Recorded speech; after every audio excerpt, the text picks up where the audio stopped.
Alright, CNT120, Chapter 4 Lab. We're now looking at the part 3 of our lab on Ethernet frames. So what we're going to do is we're actually going to Wireshark some pings between the Windows and Linux VM, and we're going to look at the Ethernet header or the Ethernet frames between these two machines. So let me get a couple things organized here. I need my virtual machine up, so I'm going to make sure I'm logged into that. And I'm going to need handy the IP addresses of these machines.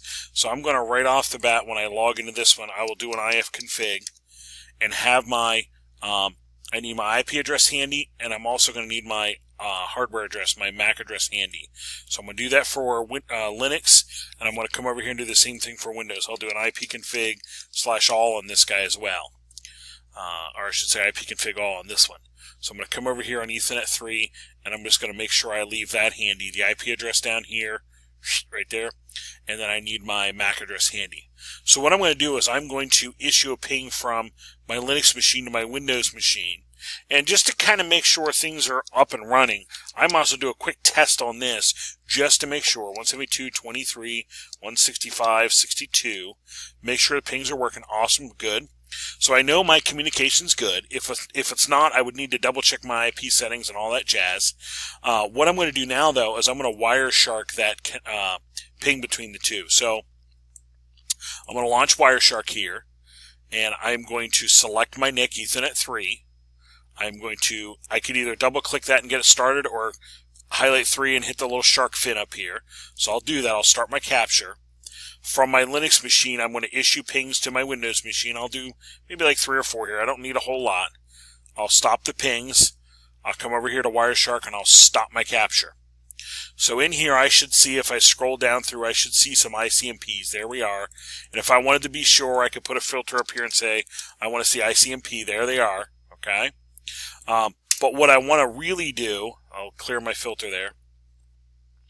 What I really want to do is I want to be extra nerdy, and I want to find the Ethernet frames between these two machines.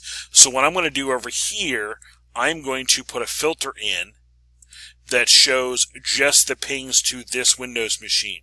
So what I'm going to do, I'm going to minimize my Linux VM so you know that I'm not looking at that. Here's my Windows IP settings. I'm going to put a filter up here that is eth.dst, as in the Ethernet destination address, DST, oh my goodness, DST, equal to a certain address, and we're going to plug in the MAC address of this Windows machine. So I'm going to plug in 1866DA, etc. And I need to do it in the colon fashion here. So I'm going to do 18:66. So I'll do 18:66 DA 28:3D CB. And that is now the MAC address of my Windows machine. So I'm saying, hey, in Wireshark, I only want to see frames that deal with this as the destination MAC address. So I'll apply that, and I'm only going to see the pings, the requests coming from Linux to this machine. That's all I'm going to see. So that filter, I just filtered by MAC address, and I'm only seeing my machine as the destination IP address, or a destination MAC address, excuse me. I said, I pointed to this was meaning that. So I just filtered by destination MAC address. Now what I'm going to do is I will highlight one of these guys. In the middle window here, I'm going to look at the header fields. I see Ethernet header, IP version 4, and then ICMP header.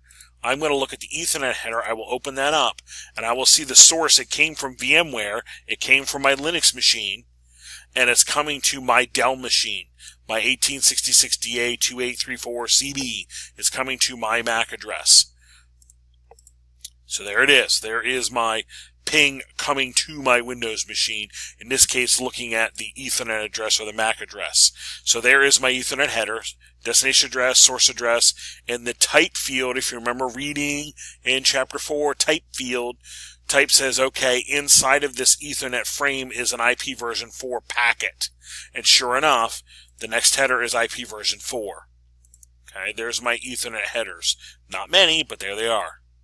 So what we're going to do is we're going to save these packets. So I will do File, Export Specified Packets, and I will save these for submission. I'm actually going to go to my documents here. I actually have a 120 folder, Chap4Lab, and I will call this guy Ethernet Capture,